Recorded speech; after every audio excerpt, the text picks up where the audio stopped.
स्वागत है आपका अपना चैनल स्टार इंडिया में। मैं आज आप लोगों को वॉइस, जिसको कि हिंदी में वाच कहते हैं, बताने जा रहा हूँ। तो मुझे आशा है कि अगर एक बार आप इस वीडियो को देख लेंगे तो आपका वॉइस लाइफ टाइम के लिए क्लियर हो जाएगा। तो चलिए स्टार्ट करते हैं। अभी तक आपने लाइक नहीं किए हैं, वीडियो को, चैनल को सब्सक्राइब नहीं किए हैं तो करते हैं। तो स्टार्ट करें। सबसे पहले वॉइस वॉइस जो होते हैं वो दो प्रकार के होते हैं। हिंदी में भी मैंने लिख दिया वॉच।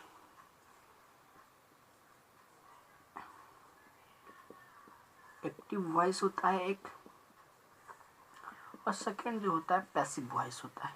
तो याद करने की कोशिश मत कीजिएगा, क्योंकि मैं आपको इजी वेज में बताने जा रहा हूँ आज, बहुत ही सिंपल वेज में। इसको कहा जाता है एक्टिव, मतलब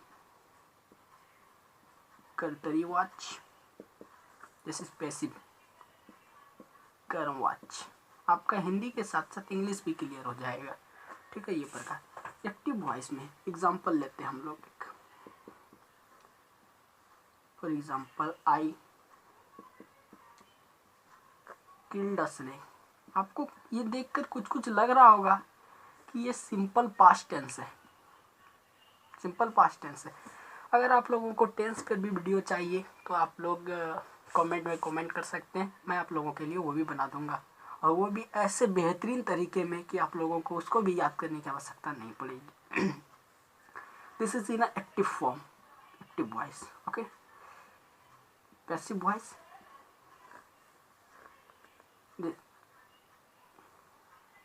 a snake is not was killed by me.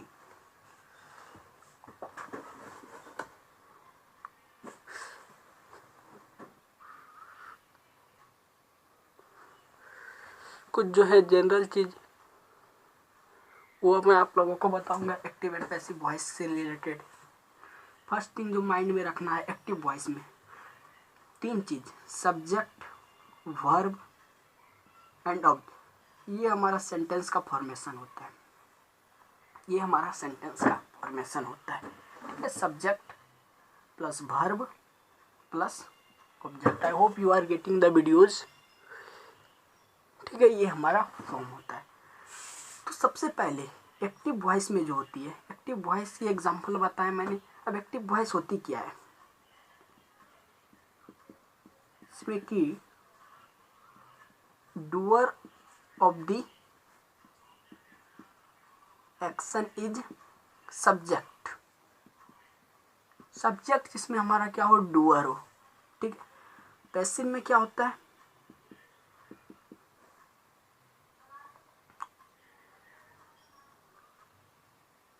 Passive में जो सब्जेक्ट हमारा बना, उस सब्जेक्ट हमारा क्या हो जाता है, रिसीवर, रिसीवर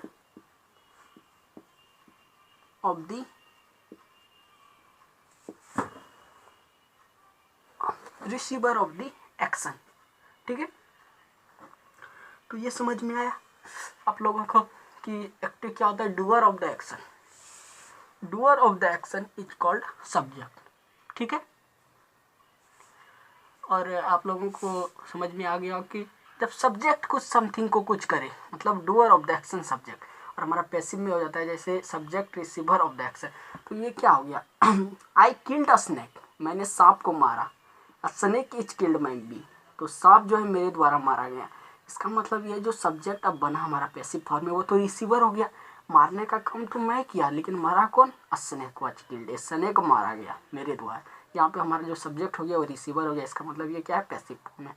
अगर आप लोगों को पैसिव फॉर्म समझना भी है, अगर आप लोगों को कह दे कि फॉर एग्जांपल यहाँ पे नहीं दिया हुआ रहेगा, find out which of the two sentence is a passive voice, तो आप लोगों को सिंपल माइंड में ये रखना है कि अ स्नेक वाज किल्ड, तो हम लोग जानते हैं वॉच के साथ आईएनजी लगता है, और अगर वॉच के साथ किल्ड कैसे तब लग सकता है। इसका मतलब यहाँ पे कंफर्म है कि ये टेंस नहीं है, टेंस हमारा ये नहीं है। अगर टेंस नहीं है तो क्या है, तो मैंने याद है कि अगर इसी चीज़ को अगर टेंस के रूप में बताएं आई किल्ड अ स्नेक होगा। इसका मतलब ये पैसिव वॉइस में, ऐसे आप लोग एक्टिव एंड पैसिव वॉइस को भी डिस्टिंग्विश कर सकते हैं। तो ये हो गया हमारा। I hope this will be clear to you. ठीक, अब हमारा जो होता है एक्टिव वॉइस में, आई किल्ड अ स्नेक, ये मैंने लिखा आप लोगों के सामने। तो एक्टिव वॉइस, ये चीज आप लोग क्या कहते हैं, नोट कर ले। Passive voice, actually write down on your KP, subject in passive voice object. ठीक है, वर्ब एनी फॉर्म में हो सकता है, लेकिन इसमें जो हमारा होगा V3 हो जाएगा। ठीक है, और ऑब्जेक्ट यहाँ सब्जेक्ट बन जाएगा। For example I subject, verb a snake object. Sorry for inconvenience. Okay, subject become object. For example answer जो उसका होगा a snake, snake object, verb third form में हमेशा। वर्ब हमारा क्या है, बाय मी, ये हुआ वर्ब, हेल्पिंग वर्ब साथ में, या ऑब्जेक्ट। ये हमारा सब्जेक्ट हो गया ना। यहाँ क्या हो गया, एक्चुअल में ये तो हमारा ऑब्जेक्ट था, ये हमारा सब्जेक्ट था, ये हो गया। ये चीज़ हो जाता है। ये चीज़ हमेशा याद रखिएगा, ये तीन बहुत ही हेल्पफुल होगा अगर आप इस तीनों चीज़ को माइंड में रखते हैं। ठीक, क्लियर हुआ। नेक्स्ट स्टेज चलते हैं हम आप लोगों को बताने के लिए how to find object. I buy a car. ठीक है, रेज क्वेश्चन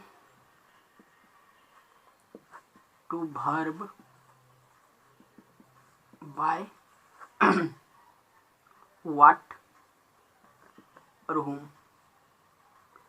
हाँ, इसका मतलब क्या होता है सर, बता रहे हैं आप लोगों को।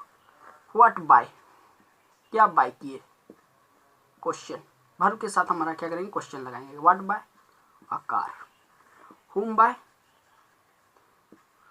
किसको खरीदा, यहाँ तो नहीं मिल रहा है। yes. तो एक्चुअली whom का उसमें प्रयोग हम लोग करते हैं जहाँ कभी कभी होता है कि एक ही सेंटेंस में दो ऑब्जेक्ट दिया जाता है। तो कभी कभी क्या होता है, एक ही सेंटेंस में हमारा क्या हो जाता है, दो गो हमारा वो दिया हुआ रहता है। ठीक है, वैसे सब सेंटेंसेस में हम लोग क्या करते हैं, ये सब चीज़ का यूज करते हैं हम लोग। तो आप लोग पूछेंगे क्या सर ऐसा कोई एग्जाम्पल है जिसमें दो सब्जेक्ट हो जाते होंगे। जरूर है एग्जाम्पल, मैं आप लोगों को दे रहा हूँ एग्जाम्पल, ये देखिए। तो कुछ ऐसे हैं एग्जाम्पल, जैसे I gave him a book. What gave, second question. whom gave, किसको दिया।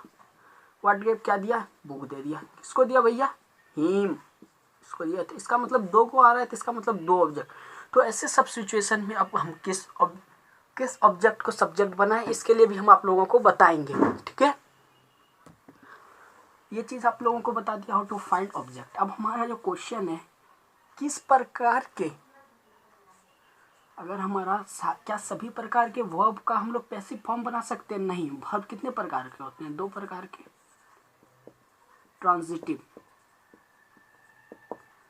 Transitive, intransitive. सिर्फ ओनली ट्रांजिटिव वर्ब के पैसिव फॉर्म होंगे, passive form only transitive verb. ये आप लोग क्या करें, एक स्टार बना के लिख लें, ये इंपॉर्टेंट पॉइंट्स है। ओनली ट्रांजिटिव वर्ब्स के पैसिव फॉर्म होंगे। ठीक है, ये आप लोग अपने पॉइंट बना के लिख लीजिए। सिर्फ पैसिव फॉर्म जो होता है इंट्रांजिटिव के क्यों नहीं होंगे भैया? इंट्रांजिटिव का डिफिनेशन क्या होता है? ट्रांजिटिव में दैट रिक्वायर ऑब्जेक्ट, ठीक है। इंट्रांजिटिव में क्या हो गया?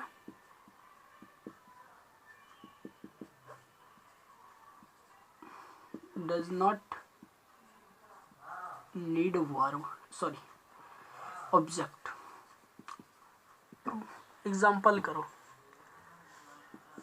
ही इज बिटन, वो पीटा गया, ठीक।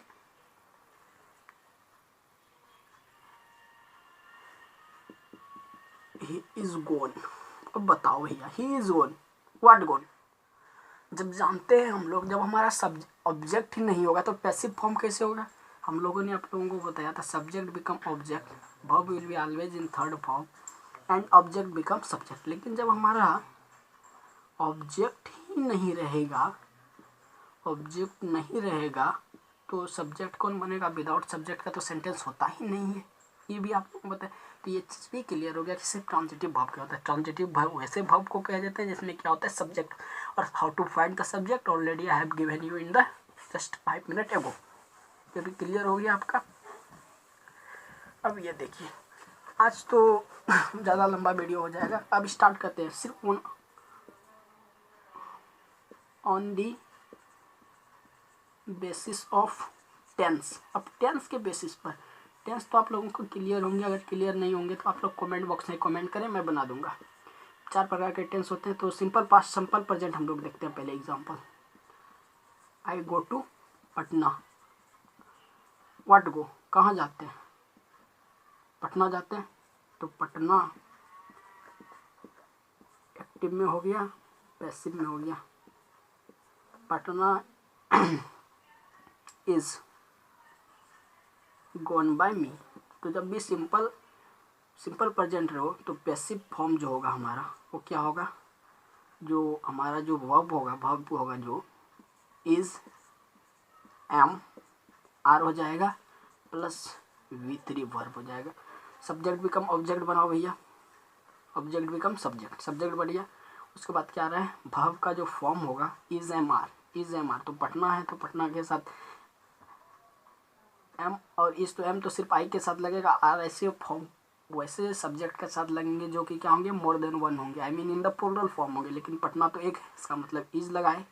दूसरा गोन वर्ब 3 हमेशा आप बताएं, और बाय मी सब्जेक्ट बिकम ऑब्जेक्ट, ये हो गया।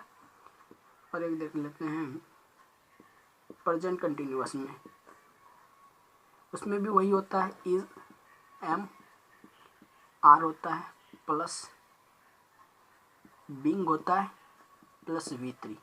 जैसे I am doing my homework, क्या कर रहे हो भैया? होमवर्क बना रहा हूँ। अच्छा होमवर्क बना रहे हैं आप। Subject become object, object become subject. What doing, क्या कर रहे हो भैया? अपना होमवर्क कर रहा हूँ। तो वो दोनों का अगर मीनिंग आप देखिएगा दोनों का सेम होगा। माई homework is, simple present continuous में भी इज एम आर, तो माई होमवर्क इज लगा देंगे। माई है मेरा अपना, सिर्फ मैं हूँ। My homework is done by me, ये हमारा हो गया पैसिव फॉर्म में। दो चीज़ बता लिए। प्रेजेंट कंटिन्यूअस में आप लोगों को मैंने क्या बताया? Is am are plus being plus V3। तो जैसे example, I am going to Patna, I think उसमें मैंने बीइंग छोड़ दिया था, ठीक है, वही हो गया।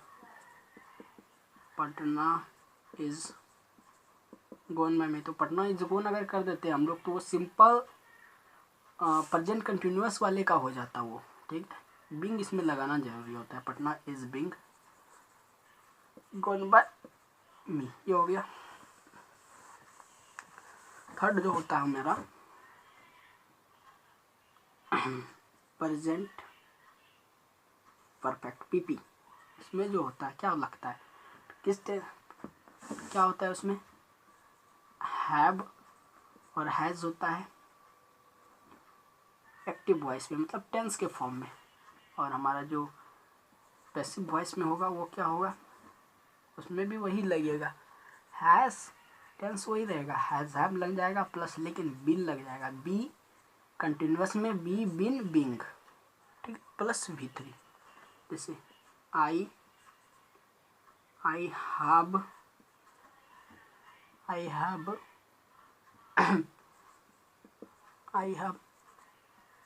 फिनिश द वर्क, ठीक है, क्या फिनिश किया भैया, वर्क फिनिश किए, ठीक है। द